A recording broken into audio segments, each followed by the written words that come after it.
Consequences of soil pollution, soil pollution के नतीजे में क्या होगा, नुकसान क्या क्या होंगे?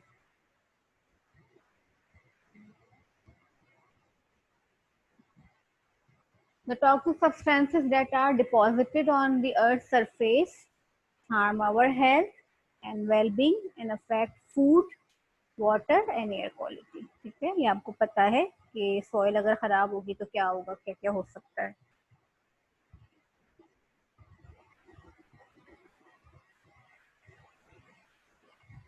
Damage to health.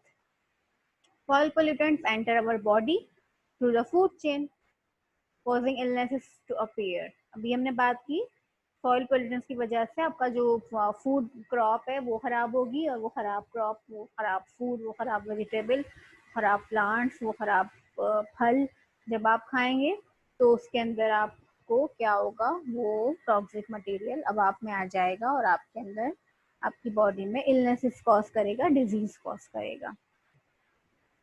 इसके अलावा क्या होता है, foreign harvest, soil pollution agents endanger world food security by reducing the amount and quality of harvest. वक्त के साथ साथ सॉइल पोल्यूशन की वजह से अमाउंट भी कम होता जाएगा आपके क्रॉप्स का, हार्वेस्ट का, और क्वालिटी भी बिगड़ती चली जाएगी। ये तो हम कॉमन जो है वो विटनेस करते हैं कॉमनली, कि पहले के ग़िज़ा कितनी ताकतवर हुआ करती थी और अब कितना फर्क आ गया है चीज़ों में। Effects on human being. Soil contaminants can exist in all three phases, solid, liquid and gaseous. Therefore, these contaminants can find their way into the human body via several channels, such as direct contact with the skin or through the inhalation of the contaminated soil dust. ठीक है, ये तरीकाकार बता रहे हैं कि तो direct आपकी स्किन भी इसको एब्जॉर्ब कर सकती है सॉइल को, कंटेमिनेटेड सॉइल को। दूसरा ये है कि जो डस्ट हवा में शामिल होती है, वो डस्ट आप जब इनहेल करते हैं तो उससे भी आप जो है वो आपकी सेहत खराब होती है। इसके अलावा वहाँ से जो फूड प्रोड्यूस हो रहा है उसकी कंजप्शन से भी आपकी जो है वो सेहत खराब हो रही है। या वो सॉइल अगर पॉल्यूटेड है तो वो सॉइल पॉल्यूटेड है तो फिर वो ग्राउंड वाटर को भी पॉल्यूट करेगी, या जब बारिशें होंगी तो सॉइल के साथ पानी रन ऑफ करता करता किसी झील में चला गया, किसी और वाटर बॉडी में चला गया, वो पानी जब आप पियेंगे तो उससे भी आपकी बॉडी मुतासर होगी। तो बहुत सारे वेज हैं, डायरेक्ट और इनडायरेक्ट वेज हैं जिससे आप इंसानी बॉडी मुतासर हो सकती है। शॉर्ट टर्म इफेक्ट्स अगर देखें तो हेडेक, नोजिया, वॉमिटिंग हो सकती है, coughing, pain in the chest, wheezing, irritation of skin और आइज, फटीग और वीकनेस हो सकती है शॉर्ट टर्म में, फौरी आपको नजर आएंगे। या और वैरायटी लॉन्ग टर्म में क्या डिजीज हो सकती है, बड़ी खतरनाक डिजीज हो सकती है। Exposure to high levels of lead metal, ठीक है, मेटल की बात हुई थी ना, हेवी मेटल की, can result in permanent damage to the nervous system. Children are particularly vulnerable to lead. बच्चों में ये खास तौर पर लेड का बड़ा नुकसान है, दिमागी तवाज़ुन जो है वो हो जाता है। Depression of the CNS, damage to vital organ, kidney, liver, तमाम आपके मुतासर हो सकते हैं। और कैंसर, कैंसर बहुत बड़ा मसला है सॉइल पोल्यूशन की वजह से।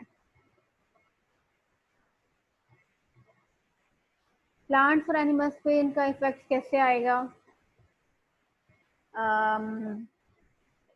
बहुत दफ़ा बात हो चुकी कि भाई प्लांट्स में जो है वो टॉक्सिक कंपाउंड्स जो है वो ऐड हो जाएंगे, ठीक है। अगर आपकी सॉइल पॉल्यूट होगी तो प्लांट भी पॉल्यूट होगा, प्लांट पॉल्यूट होगा तो फिर उसके ऊपर जो है डिफरेंट एनिमल्स जो फीड कर रहे हैं, हर्बीवोर्स है, फूड चेन है ना पूरी, तो वो एनिमल्स भी वो जब उन प्लांट्स को खाएंगे तो वो हमने पढ़ा था ना, बायो एक्यूमुलेशन, बायो मैग्निफिकेशन, बस ये वही है कि एक और प्लांट्स में कम कंसंट्रेशन होगी टॉक्सिक मटेरियल की, फिर उसको जब कोई और एनिमल खाएगा तो एक एनिमल एक प्लांट तो नहीं खाएगा, बहुत सारे खाएगा, तो वो बहुत सारे टॉक्सिक मटेरियल उसके अंदर फिर वो है जो जमा हो जाएंगे। फिर अगर उस एनिमल को हम कंज्यूम कर रहे हैं तो फिर हमारे अंदर भी, इंसानों में भी इसके प्रॉब्लम्स नजर आएंगे।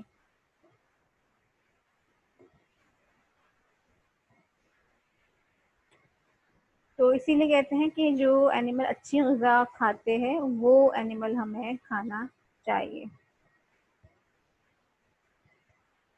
इफेक्ट्स ऑन द इकोसिस्टम, पूरा इकोसिस्टम मुतासिर होगा, क्योंकि देखिए सारे कंपार्टमेंट्स आपके इन्वायरमेंट को सब मुतासिर होते हैं। हम पहले पढ़ चुके हैं कि all layers of the earth, all spheres of the earth are interconnected. Lithosphere, hydrosphere, atmosphere, biosphere, ये सब आपस में कनेक्टेड है।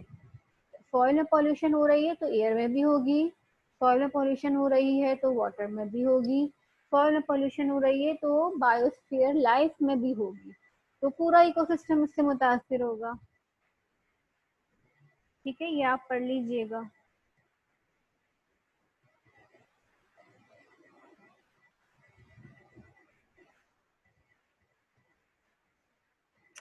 न सिर्फ जो है इकोसिस्टम, बल्कि इकोनॉमिकली भी बहुत डैमेजेस आपको फेस करने पड़ते हैं सॉइल पॉल्यूशन के नतीजे में। हमने शुरू में ही बात की थी कि कहीं किसी भी कंट्री की सॉइल उस कंट्री का असासा होती है, रेवेन्यू जनरेट करके देती है वो कंट्री को, इकोनॉमी को, आपकी इकोनॉमी को स्टेब्लिश करती है, मजबूत बनाती है। अच्छा, कॉन्सिक्वेंसेस ऑफ सॉइल पोल्यूशन की बात कर रहे थे, तो एक चीज है क्लाइमेट चेंज, वो भी हो जाता है। क्लाइमेट चेंज कैसे होगा स्टूडेंट्स?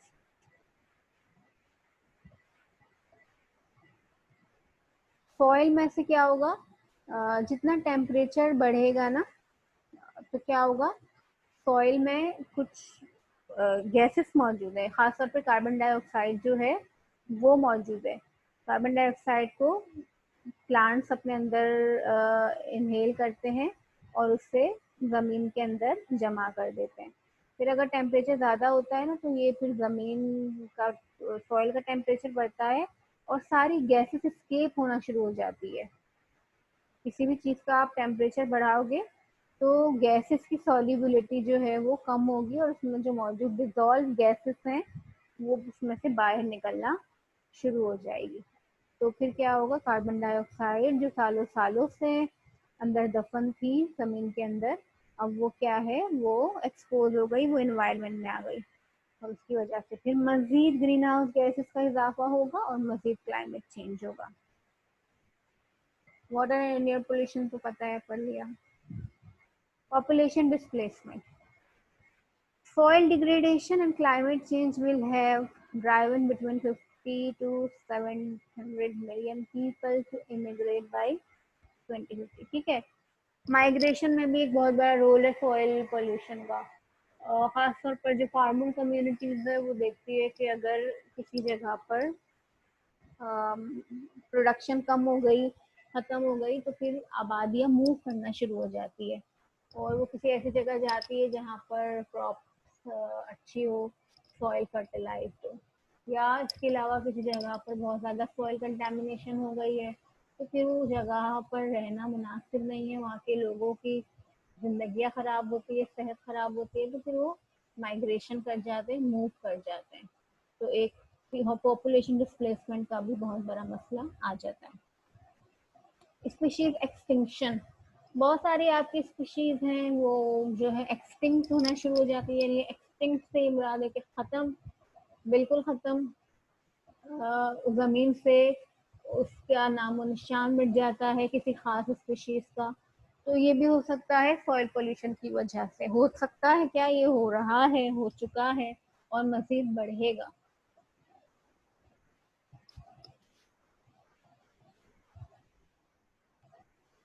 डेजर्टिफिकेशन, जमीन का बंजर हो जाना। ठीक है, जैसे जैसे सॉइल पॉल्यूशन बढ़ेगी, अब वो जमीन जो है वो उस तरह की फर्टिलाइज नहीं रही, अब वो बंजर होती चली जाएगी, बेकार नाकारा होती जाएगी और आपके डेजर्ट्स बढ़ते चले जाएंगे। और इकोनॉमिक इम्पैक्ट, ठीक है, वही जो हमने बात की।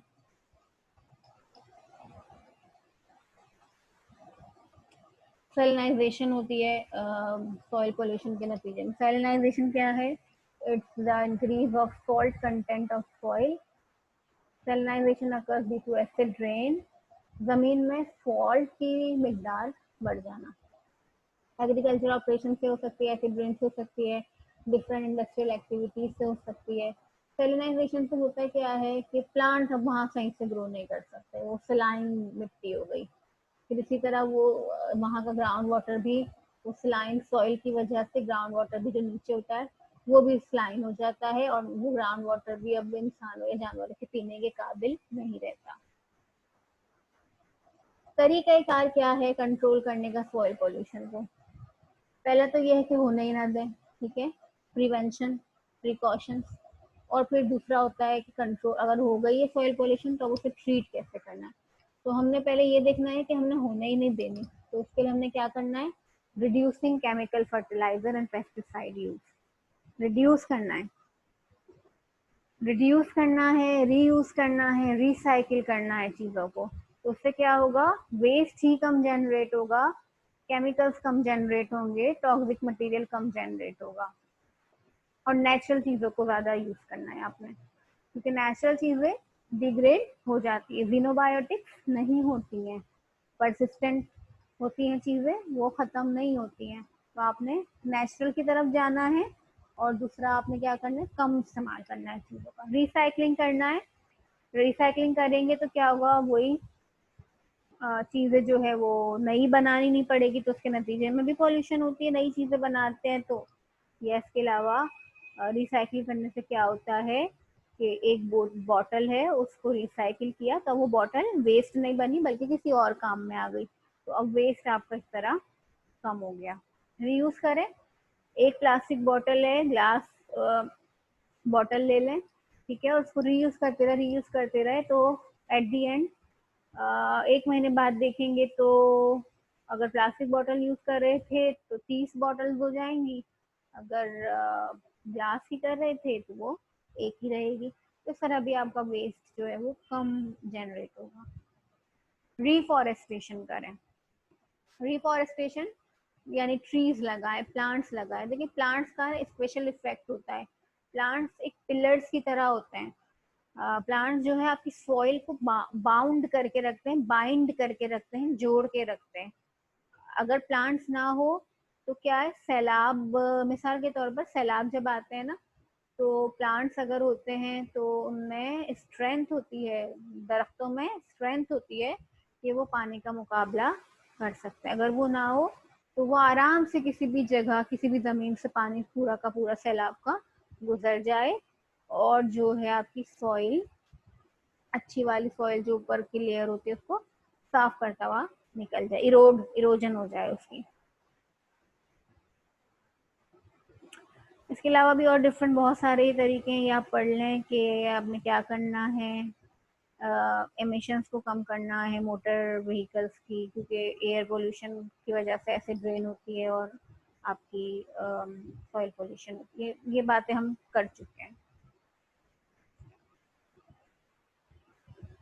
अच्छा, soil degradation is a complex problem that requires government, institutions and communities and individuals to take joint measures। सही है, सबको मिलके काम करना है, इसमें गवर्नमेंट भी शामिल है, आम इंसान भी शामिल है, डिफरेंट इंस्टीट्यूशन भी शामिल है। ये सब जब मिलके करेंगे काम तब जाके जो है वो काम जो है आपका पूरा होगा।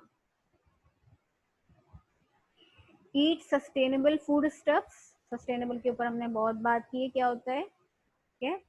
तो जो चीजें हैं, सस्टेनेबल चीजों को इस्तेमाल करोगे तो वैसे ही पोल्यूशन कम हो जाएगी। सस्टेनेबल क्योंकि आप जो है वो रिन्यूएबल रिसोर्सेज को यूज करते हुए करते हैं तो उससे पोल्यूशन नहीं होती। रिसाइकलिंग,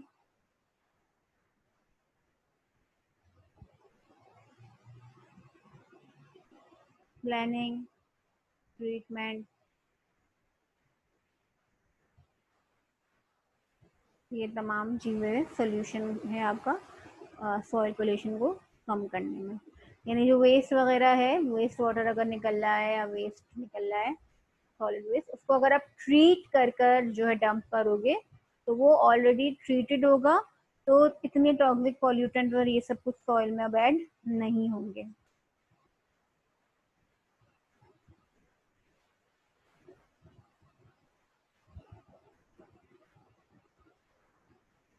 कंट्रोल मेजर्स से ये भी आप पढ़ लीजिएगा, ये वही बातें हैं सारी। अच्छा ये देखें, production of natural fertilisers, biopesticide, सही है। जीनोबायोटिक्स की जगह क्या करें आप, नेचुरल जो चीजें हैं उसका इस्तेमाल कर कर आप कोशिश करें कि, क्योंकि नेचुरल होगा तो डिग्रेडेशन आसान हो जाएगी। पब्लिक अवेयरनेस बहुत ज़रूरी है, लोगों में अवेयरनेस फैलाएं कि आपने यहाँ कचरा नहीं डालना, डंपिंग ऐसी नहीं करनी एंड सो ऑन। बैन लगाएं ऐसे केमिकल्स पर जो बहुत ज़्यादा खतरनाक है, कंप्लीटली बैन कर दें।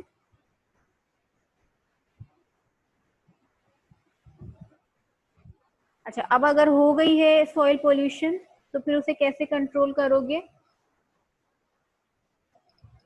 Several technologies have been developed to tackle soil remediation. अच्छा, रेमेडिएशन का प्रोसेस ये कहलाता है, रेमेडी का मतलब होता है इलाज करना, या रेमेडी का मतलब ये होता है कि दोबारा बेहतरी की तरफ लेकर आना, दोबारा उसकी हालत को रिस्टोर करना। तो सॉइल वंस के खराब हो गई तो आप उसकी रेमेडी कैसे कराओगे, उसे दोबारा बेहतरी की तरफ कैसे लाओगे, उसे सही कैसे करोगे?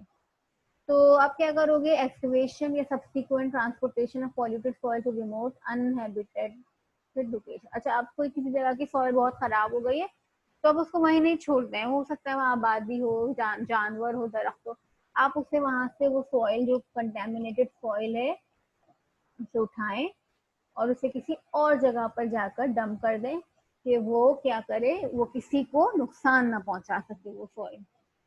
मिसाल के तौर पर कभी ऐसा होता है ना कि कोई टैंकर स्पिल हो गया, उसके अंदर टॉक्सिक मटेरियल था, वो टॉक्सिक मटेरियल जिस जमीन पर जगह पे जाके गिरा तो अब वहाँ लोगों का जो है गुजर है। तो आप क्या करें, वो पॉल्यूटेड सारी मिट्टी वो जगह को वहां से उठाकर किसी और रिमोट जगह पर जाकर डंप कर दे ताकि इससे लोगों को नुकसान ना हो। Extraction of pollutant via thermal remediation, the temperature is raised in order to force the contaminants into vapor phase, after which they can be collected through vapor extraction. इसमें क्या होता है, थर्मल रेमिडिएशन यानी टेम्परेचर को use करते हुए, heat को use करते हुए आप क्या करते हैं, उस सॉइल का टेम्परेचर जो है, दो तरीके से कर सकते हैं। एक तो सॉइल वहीं रहने दें, सही है, और दूसरा ये कि सॉइल को वहां से उठा के किसी और जगह ले जाएं और वहां उसका ट्रीटमेंट करवाएं। तो दोनों इन सिचु एक्स सिचु कहलाता है, दोनों तरह से हो सकता है। तो क्या करना है, आपने आपने टेम्परेचर जब बढ़ाएंगे तो उसके अंदर जितने भी कंटेमिनेंट्स हैं वो एवापोरेशन की होगी, वेपर फेज में आ जाएंगे। तो फिर आप उसको कलेक्ट कर लो, वो सॉइल से अलग हो गए। खास टेम्परेचर देना होगा, ऐसे नहीं कि कुछ भी कर लो। खास जो है पूरी टेक्निकल टीम होती है इसके ऊपर कि अगर ये पॉल्यूटेंट इसमें मौजूद है, मिसाल के तौर पर डीडीटी है, तो उसके हमें कितना टेम्परेचर दें कि डीडीटी सॉइल को छोड़ दे और वो वेपर की फॉर्म में आ जाए। जब वो वेपर की फॉर्म में आ जाए तो आप उसको कलेक्ट कर लें, सॉइल एक तरफ हो गई, पॉल्यूटेंट एक तरफ हो गए। Bioremediation or phytoremediation involves the use of microorganisms and plants for the contamination of soil. अच्छा, आपके पास रेमिडिएशन, ठीक है, रेमिडिएशन का मतलब पता चल गया। अब bio means life and phyto means plants. पौधों को या माइक्रो ऑर्गेनिजम्स को यूज करते हुए आप जो है वो रेमिडिएशन करा सकते हैं सॉइल की। ऐसे खास पौधे लगाएं जो ग्रो ही करते हैं टॉक्सिक सब्सटेंस पर, मतलब उनकी जो खुराक है वो टॉक्सिक मटेरियल है। वो क्या करेंगे, जमीन से जितने भी टॉक्सिक मटेरियल है वो उसको एज अ खुराक, एज अ न्यूट्रिएंट कंज्यूम करेंगे और अपनी ग्रोथ करेंगे। फिर जब वो बहुत सारे प्लांट्स लगा लिए, उन्होंने ग्रोथ कर ली, अब वहां से उन पौधों को निकाल लें, क्योंकि वो तो पूरे के पूरे कंटेमिनेटेड है, सही है, बहुत नुकसानदेह, और उनको फिर ले जाकर कहीं खास तरीके से उनका ट्रीटमेंट करें, डंप करें या जलाएं या जिस तरह भी जो भी ट्रीटमेंट सूटेबल हो वो ट्रीटमेंट करें। तो इस तरह क्या होगा, जमीन से पॉल्यूटेंट्स निकल जाएंगे उन प्लांट्स के जरिए। तो ये कहलाती है फाइटो रेमिडिएशन। और बायो रेमिडिएशन में आप क्या करते हैं, बायो रेमिडिएशन में आप माइक्रो ऑर्गेनिजम्स का स्प्रे करते हैं सॉइल के ऊपर। कुछ माइक्रो ऑर्गेनिज्म में खास सलाहियत होती है कि वो खास सॉरी केमिकल्स को खा सकते हैं, ईट कर सकते हैं। जैसे मिसाल के तौर पर ऑयल है ना, बहुत सारे हमारे पास ऐसे माइक्रो ऑर्गेनिजम्स भी हैं जो ऑयल को ईट करने की सलाहियत रखते हैं। तो समंदरों में भी टेक्निक यूज की जाती है, वहां पर माइक्रो ऑर्गेनिजम्स का कुछ स्प्रे कर सकते हैं जो ऑयल को ईट कर ले। तो इस तरह भी आप सॉइल को जो है वो रेमेडी कर सकते हैं सॉइल में। माइक्रो रेमिडिएशन माइको नाम से जाहिर है, फंजाई को यूज करते हुए आप जो है वो फंजाई को भी, जैसे आपने बायो माइक्रो ऑर्गेनिजम्स को यूज किया, जैसे आपने फाइटो रेमिडिएशन को यूज किया, इसी तरह फंजाई को भी यूज करते हुए ये वाला काम कर सकते हैं और सॉइल की जो है वो रेमेडी कर सकते हैं। इसके अलावा और बहुत सारे स्टूडेंट्स तरीके होते हैं, जैसे सॉइल की वॉशिंग करवा देते हैं डिफरेंट केमिकल्स के जरिए, तो उससे भी जो है टॉक्सिक केमिकल जो है वो लेस टॉक्सिक फॉर्म में तब्दील हो जाते हैं। टेम्परेचर बढ़ा दिया, तो ये तमाम के तमाम जो है वो कंट्रोल मेजर्स हैं, जो अगर सॉइल पॉल्यूशन हो गई तो ये इस्तेमाल करके आप सॉइल पॉल्यूशन को कम कर सकते हैं या ख़त्म कर सकते हैं। अच्छा, ये सॉइल पॉल्यूशन का आपका लेक्चर हो गया। ये 2 यूट्यूब लिंक्स हैं, ये आप लोग देख लीजिएगा, ठीक है। तो इसमें जो है आपको सॉइल प्रोफाइल, सॉइल होराइजन, ओ मतलब सॉइल का स्ट्रक्चर पता चल जाएगा। सॉइल के होराइजन होते हैं, ओ होराइजन, ए होराइजन, तो सॉइल प्रोफाइल देख लें। और इसके अलावा जो बातें अभी हमने की है वो भी इस वीडियो में शामिल है, तो वो भी आप देख लीजिए।